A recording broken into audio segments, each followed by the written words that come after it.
Hello guys, welcome back to my channel. My name is Tess. I am a licensed esthetician, acne specialist, and the founder of an all-virtual acne care program, Tessa's Skin. I help acne sufferers treat their skin from home entirely virtually, and it is the best job ever. I have been licensed in this industry for 5 years now. I do own my own business, and I have brought in my entire clientele completely on my own.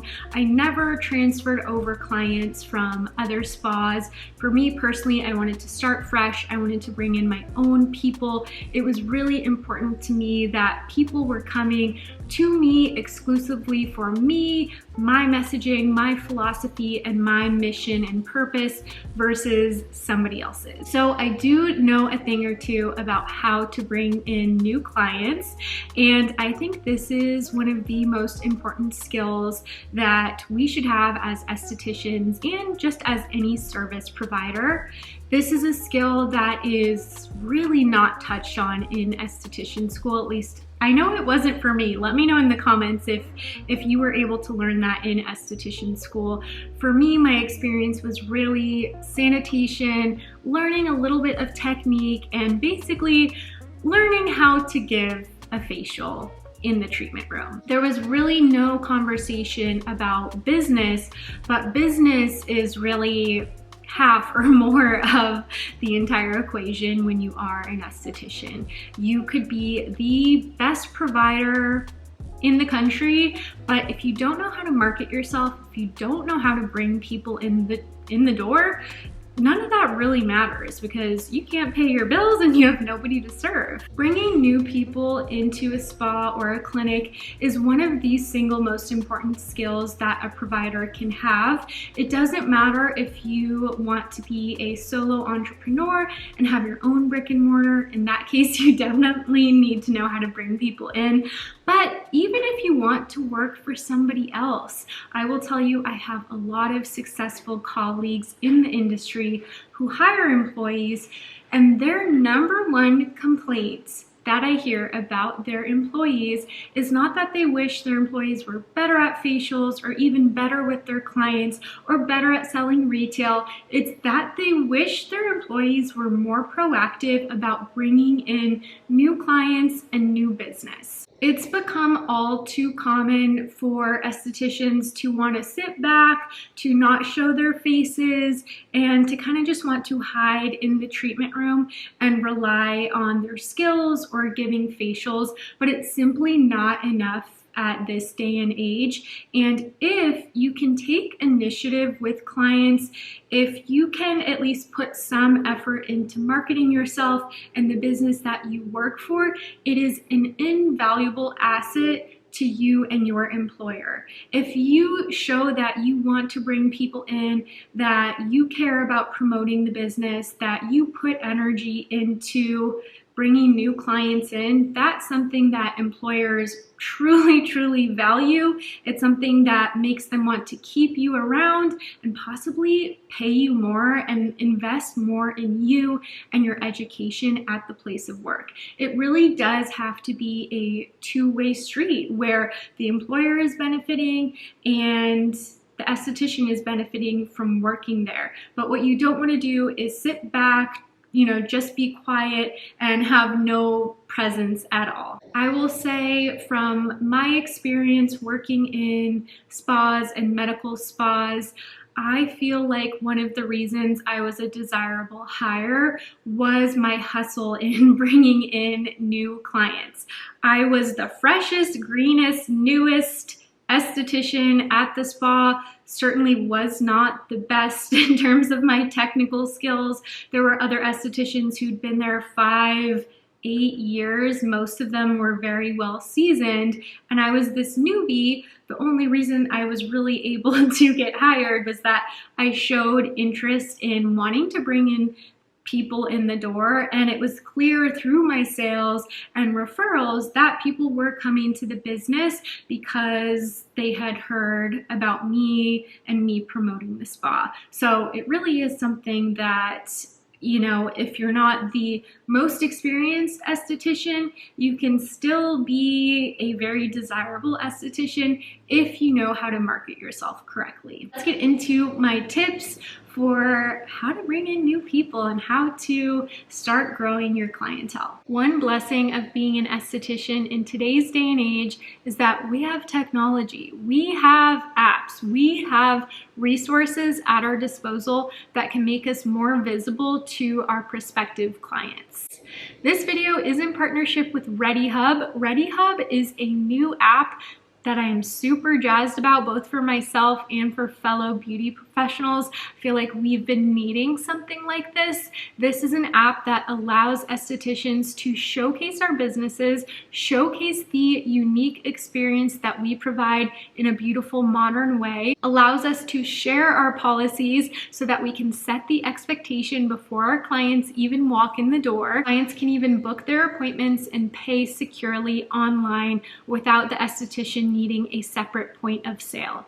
Now, there's a lot I love about this app, but some of my favorite things are that, for one, you can have an FAQ section.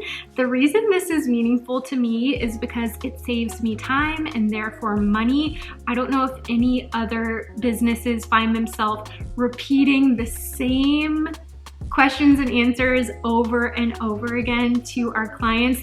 This keeps me working in the business and not working on the business. So even just having an FAQ section makes it really easy for clients to get the answers they need without having to reach out to me separately. One thing I am loving about ReadyHub is that it's almost like if Pinterest, Instagram, and your services menu had a baby, it would be ReadyHub. So ReadyHub allows you to showcase your portfolio.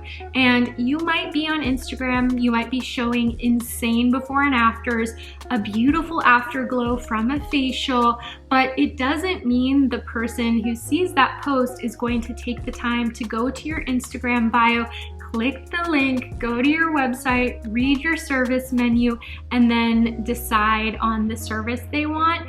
We have to make it seamless and easy for people to book. You've heard the saying, confused buyers don't buy.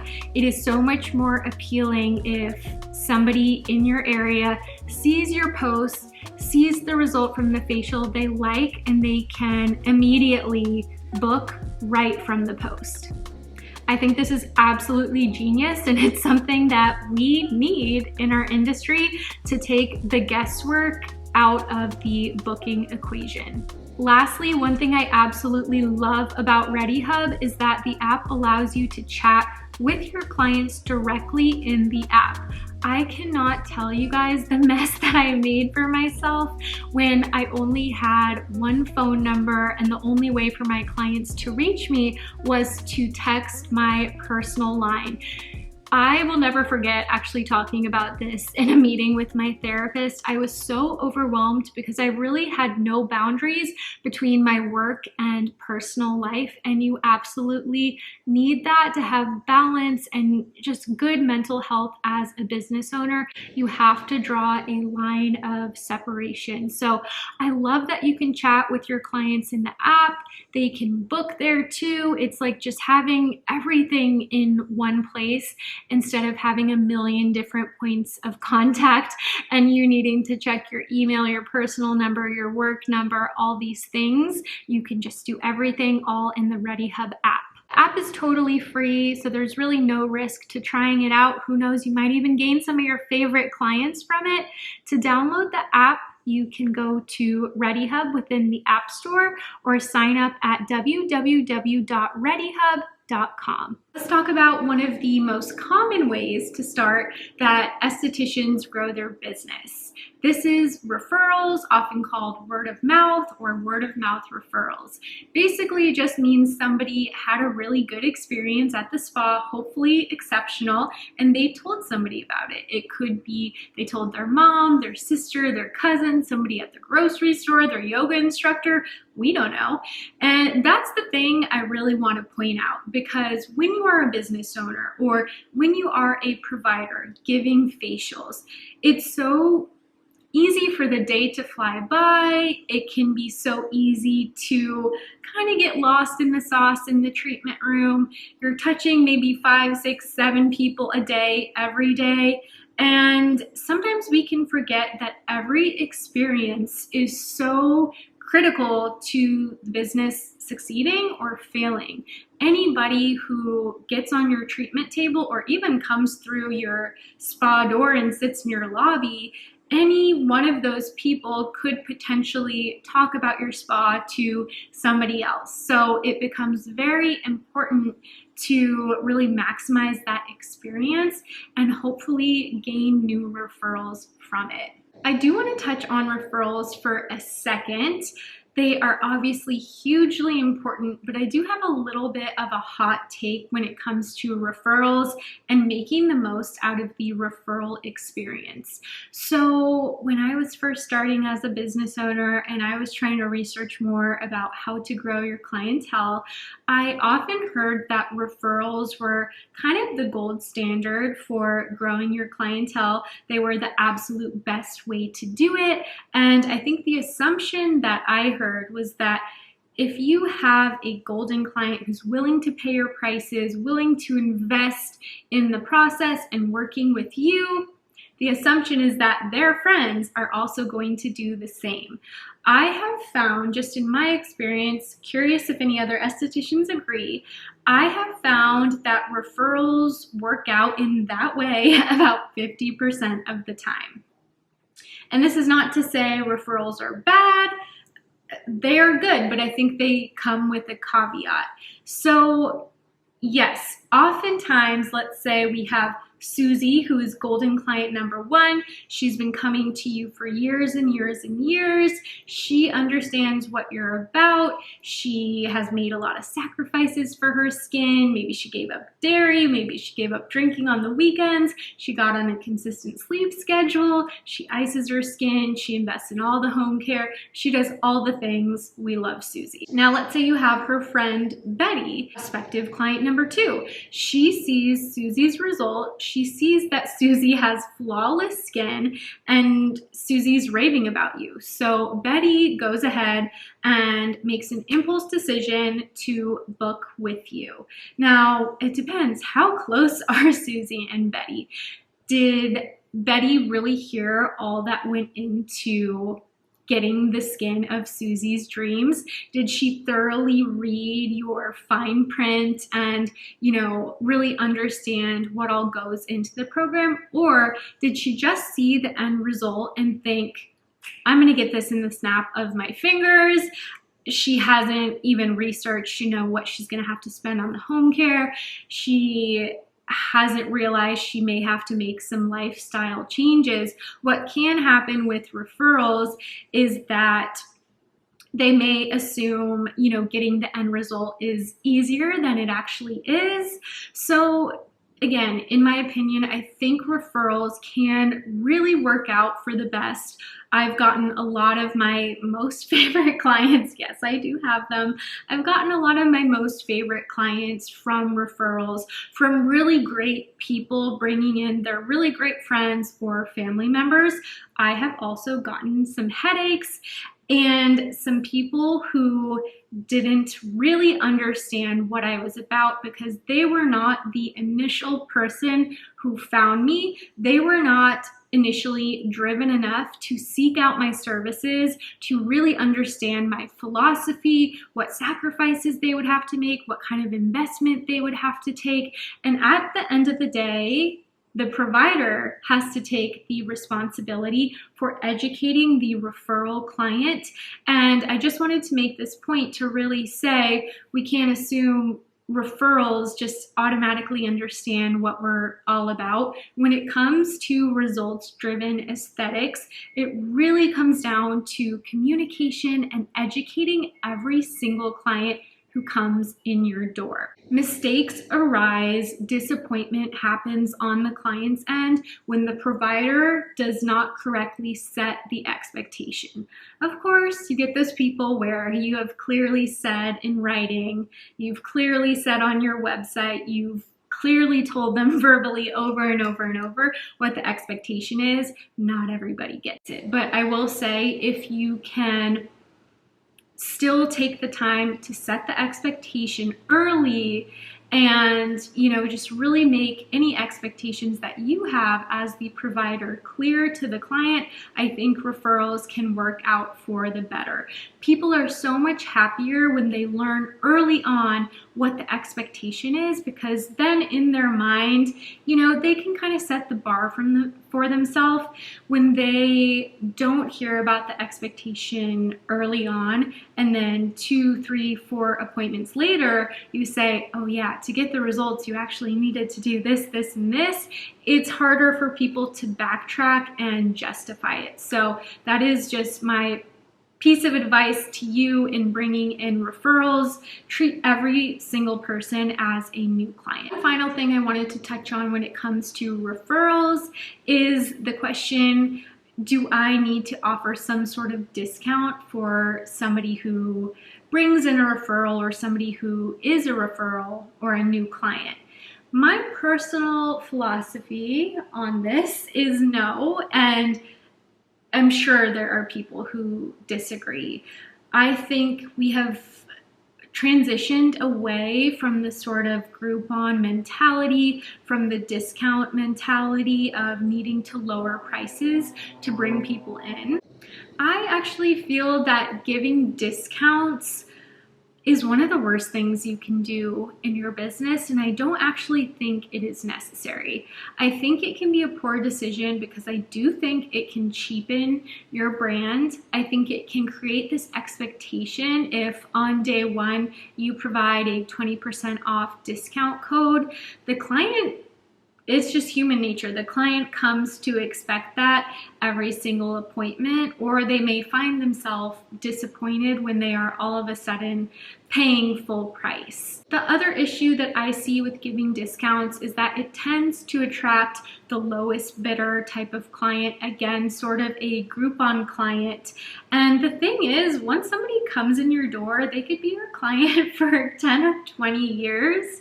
So you want to remember that and be choosy. It's really not just about bringing in warm bodies. You want to attract the best possible caliber of client for your business, because it is like being in a relationship with somebody.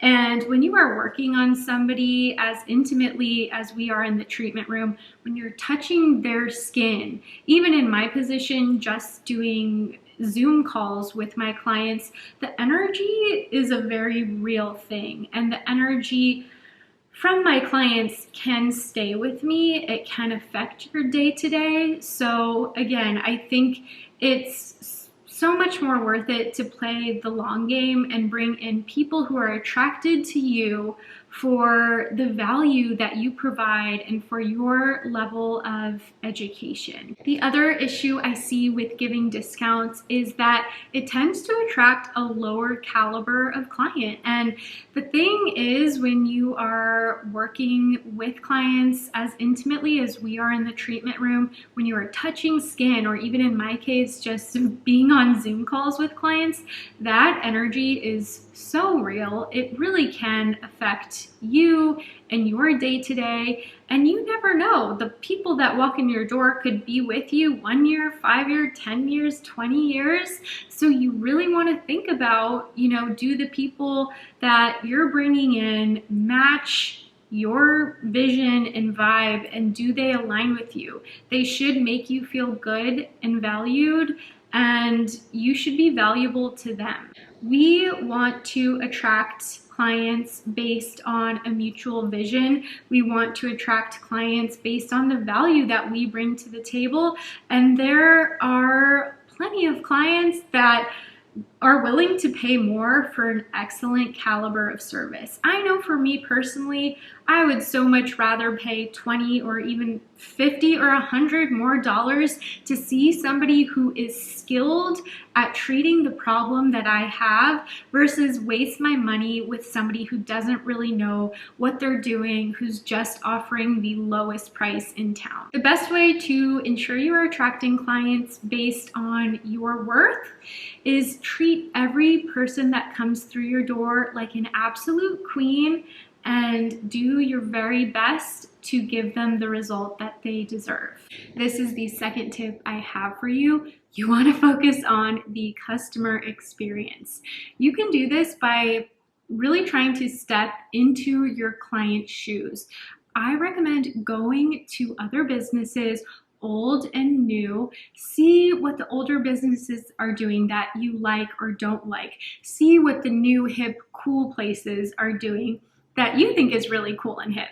The customer experience is everything that happens from the moment of booking on your website to stepping in your door to the facial and treatment itself to the moment they exit your lobby and go home. The thing that I think can really make a business stand out when it comes to client experience is trying to create little Instagrammable moments. I don't think this has to be expensive. It could be something as small as having little adaptogen or magnesium beverages on offer. Maybe you have a little mini fridge where people can help themselves to a cold beverage or snacks. Maybe there is some sort of mirror with writing on it that encourages a selfie. Could be a little flower wall.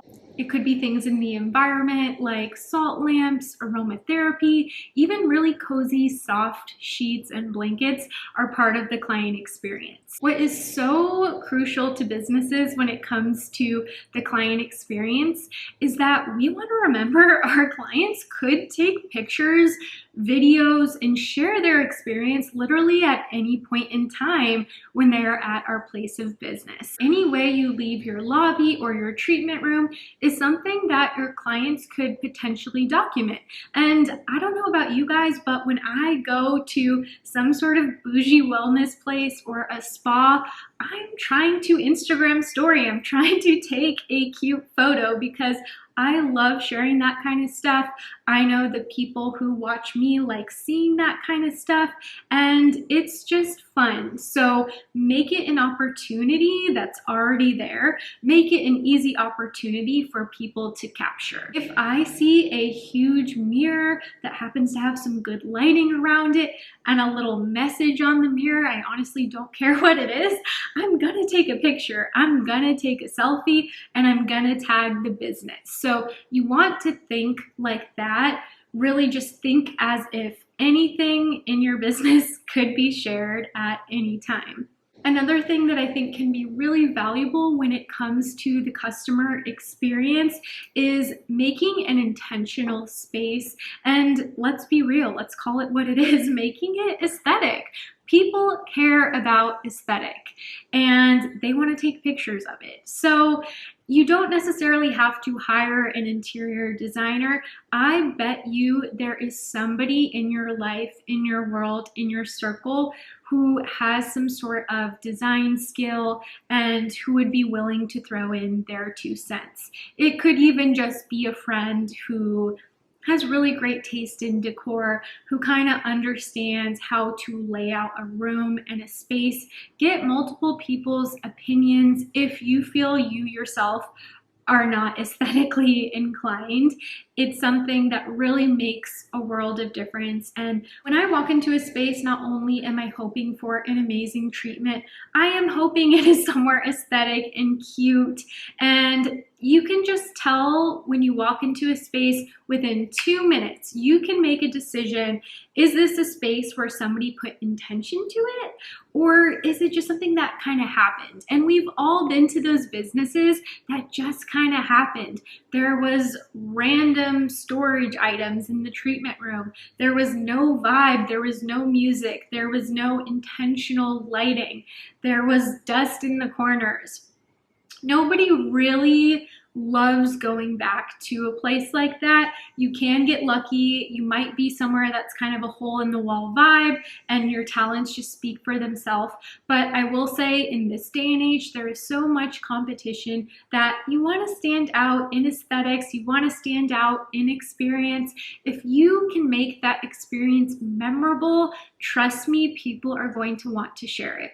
One thing I do have to say is that part of experience is the result you provide, and that comes down to really knowing what you are doing and being an expert at your craft.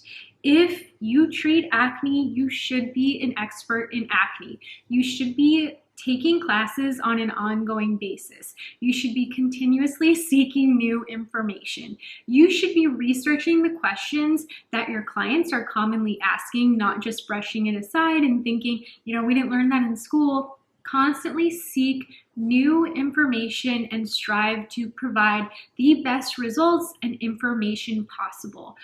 The way I think that you can succeed with continuously bringing new people into the business, never feeling short on clients, is to provide an experience that is hard to come by. Just inject a little dose of reality as to why it's crucial you bring in new business always, is that no client really lasts a lifetime. It is very rare to have a client who sees you for their entire life. People move, maybe you clear their skin and they're happy and they move on, or their interest gets piqued by a new business down the street.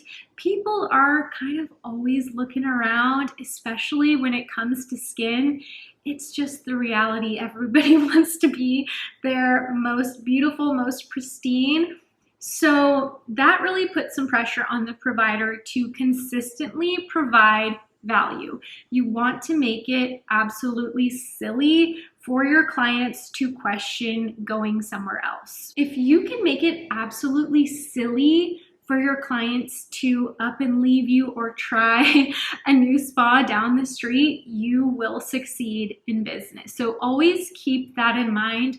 Always ask yourself, with the experience that I'm providing, get very, very real with yourself and ask, is this something that they could get somewhere else? Am I doing what it takes to go the extra mile and provide an experience that would be really silly to pass up? This is one reason I know my business has longevity. If I can make it extremely easy for my clients to treat a lifelong problem that has plagued them and affected their mental health, if I can treat that from the comfort of their own home without them needing to go to a spa, they're gonna be pretty loyal. Tip number 3, you absolutely must establish an online presence. It doesn't just mean starting a little Instagram account and showing up with some tips that you've seen elsewhere. It means starting to share your personality, starting to show up on video, starting to show up in a way that people would remember and distinguish from another esthetician. I got extremely lucky, although there was a lot of hard work that went into it, probably some privilege, but there was a lot of things colliding at the time when I had a full face of acne. I started getting really interested in skincare. I signed myself up for esthetician school. I got obsessed with YouTube, and YouTube and social media started to take off. At the time, it wasn't so much of a thing for business owners to have social media and share their tips. At the time, that was kind of weird. So I took a chance, ended up putting myself out there, and believe me, it was not easy in the beginning. I would sit in my living room and record all these videos that I never had the guts to post. And I remember thinking of random people that I do not talk to this day, but worrying about, you know, what a couple people from high school would say, even worrying about what my friends would say and how I would explain myself for this new passion of putting myself out on YouTube. It was so worthwhile that putting that time into social media, to building trust, creating relationships, that was something that ended up benefiting me. Now it's something that I have to thank for where I am today. I would not have my business. I would not be succeeding in doing what I love had I not made that first effort in putting myself out there online. And yeah, back in the day, 5-6 years ago, it was kind of a quirky little thing to be on YouTube, to start a personal brand. Now it's the status quo, and everybody absolutely must have an online presence. So if you guys know me, you probably know I have YouTube, I do Instagram, I have a podcast, I have a TikTok account. I do a lot of things, and I don't think it's absolutely essential to become, somebody who wants to be an influencer or to have all these different social accounts. I think you need to start with one. Like at the bare minimum, everybody needs one social account. I would pick the platform that feels comfortable, fun, exciting for you, something that you could really enjoy putting your time into, because if you don't enjoy the process, if you're just thinking, I'm creating this account because Tess told me it was important, it's really hard to succeed. I would try to find some joy in one of these platforms, and it really could be any of them. We're so lucky that these days you can use audio and voice. You can show up on video and show your personality. You can take pictures and develop an Instagram presence. I would start with one that feels really good to you and be consistent with it. I did not grow any kind of following on YouTube for years, and the first couple hundred or 1,000, no matter the platform, that is the hardest part. One thing that I did that you could think about is not getting overwhelmed thinking I need to have all of these followers. I would start the page, start putting energy into it, start being creative, start showing up, and tell the people in your life. I know it can be tempting to keep it a secret, but you want to get comfortable with it. You want to tell people. I wrote an email to all of my extended family when I was first starting YouTube. I have a family of about 30 people on my mom's side. When you are early to the game, when it is the very beginning stages of your channel or your page, this small number of people matters. And it's like my uncle, my cousins, they're not necessarily my target demographic. They are not the people who are continuously coming back to my page. They're not really the people who are buying my products or my services. But in the beginning, you need to get things rolling. And that means making the most of every single connection you have, telling your friends and their friends. If you go to a party, a social gathering, bring it up. People will probably want to follow along, support you, and learn something from you. I would just say don't underestimate the small growth in the beginning. And one thing I do want to say in regards to growing a following, having an online presence, is that followers do not equal referrals. They do not equal business or clients. And I say that because I feel like if I were starting out fresh today, if I were just getting out of esthetician school, if I were thinking of starting a business and starting my page, I would feel so intimidated because there are so many successful estheticians with big numbers, and I could see it feeling very overwhelming. So if that's the way you feel, I totally get it. Just remember, everybody starts at zero. And something that I also think is really interesting is that when I first started my business, I think I was maybe around 1,000 followers on Instagram. It was not a lot. YouTube wasn't a lot either. I had probably about the same number of new client inquiries then as I do now. I might have even had more.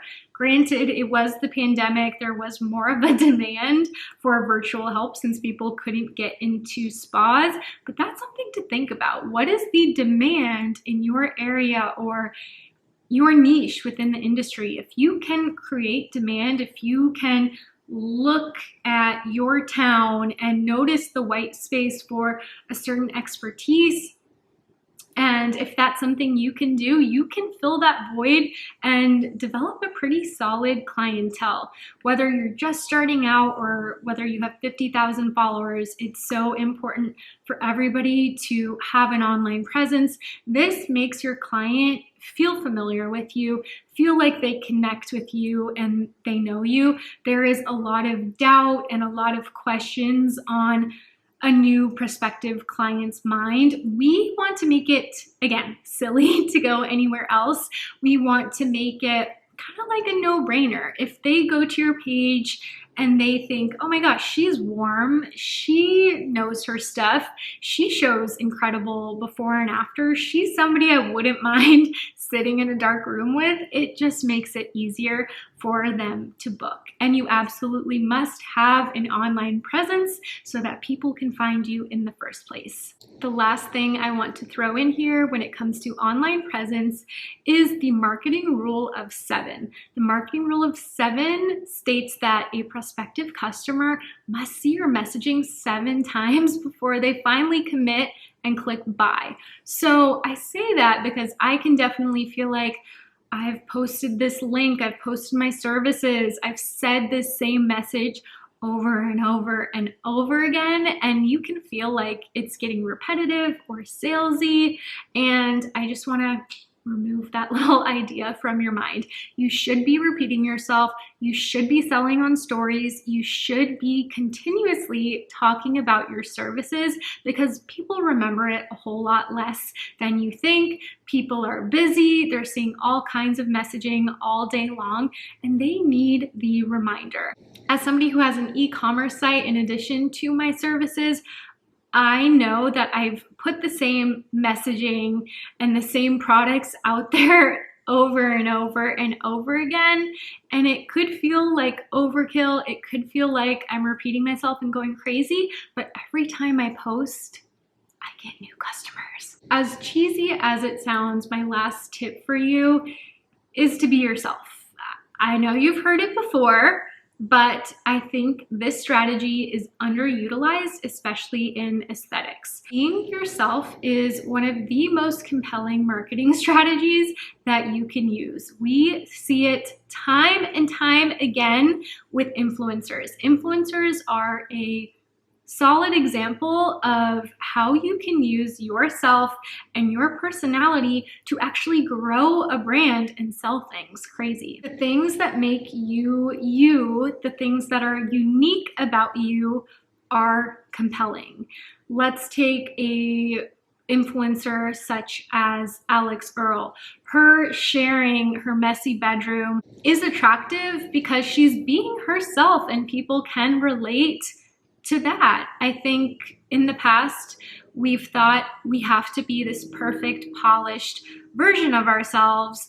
Our feed has to be this, perfect aesthetic for people to like us. And I think social media nowadays is really telling us a different story. Of course, for a professional, it's a little bit different. We want to keep it professional, but I still do think estheticians and professionals should be sharing their personality because yes, we want to share our services. Yes, we want to share our before and afters and our products, but what people will continuously come back for is personality and you being you. What is so powerful about you being genuinely yourself is that when somebody is scrolling and they see a post, they should know within 5 seconds that that was a Tess post, that was a Macy post, that was a Savannah post. It all comes down to branding that extends to the colors that you like that probably reflect your personality, the fonts you choose, the things you talk about. Those are all part of your personal brand. For myself, I happen to be obsessed with acne transformations. I'm obsessed with nutrition. I'm obsessed with food. I'm obsessed with wellness. I'm obsessed with self-care. I'm obsessed with e-commerce and developing products, really tapping into those interests within my niche, I think set me apart and make me more interesting as somebody to follow on social media. But let me say, you can always spot the copycat from the real thing. And trust me, I've had my share of copycats and legal situations. It is never worth it to try to duplicate something that is already out there. It's so much cooler and it will take you so much farther when you are yourself. You guys have all heard the quote, "You can steal the sauce, but it just won't taste the same." It is absolutely true when it comes to aesthetics. Sure, there are successful businesses out there. You could completely copy their menu, copy how they talk on Instagram, copy their aesthetic, take their graphic designer, but nothing is as powerful as the real thing. I think true success happens when you can genuinely lean into yourself and share about it. I think there's nothing more powerful than that, and there's definitely nothing more memorable. There are a lot of estheticians on Instagram. There are a few that I would say really, really master personal branding, and all that comes down to is them genuinely being themselves and sharing it with their audience. I love social media. I've made a lot of lifelong friends through social media. However, I try to be very intentional with my time on there. I do think spending a lot of time scrolling can lead to comparison, and I think naturally it's very easy to see things we like and want to replicate them. But I personally think trying to remain true to my own goals and vision and making decisions in my business that feel authentic to me, I think those decisions pay off in the long run. And yes, it's tempting when you see, a really cool post idea, you want to share something similar and you feel the pressure to post. It can be really easy in those moments to just, make the quick decision for the quick payoff. But I do think being, again, very intentional with what you share and trying to share things that are original and not so commonly talked about end up being more memorable and more shareable. So I just really encourage everybody to lean into their own voice and their own personality and share things that feel special to you. I really hope you enjoyed this video. I hope it gave you some valuable tips and some actionable steps. Please don't feel intimidated by growing this huge clientele overnight. Really, all it takes is one client having an amazing experience to grow that to 5 clients, to 10 or more. I now have over 350 clients, and it started with uploading some videos to YouTube. I could have never dreamt of where my business would be 5 years later. So you just don't know the waves that can come of these very small steps. So I just want to encourage you to try to take them. You can do it. I'm here for you guys in the comments. Please leave any questions you have below. I will definitely get back to you. Thanks so much for watching. Don't forget to like this video, subscribe for more, and I'll see you in the next one.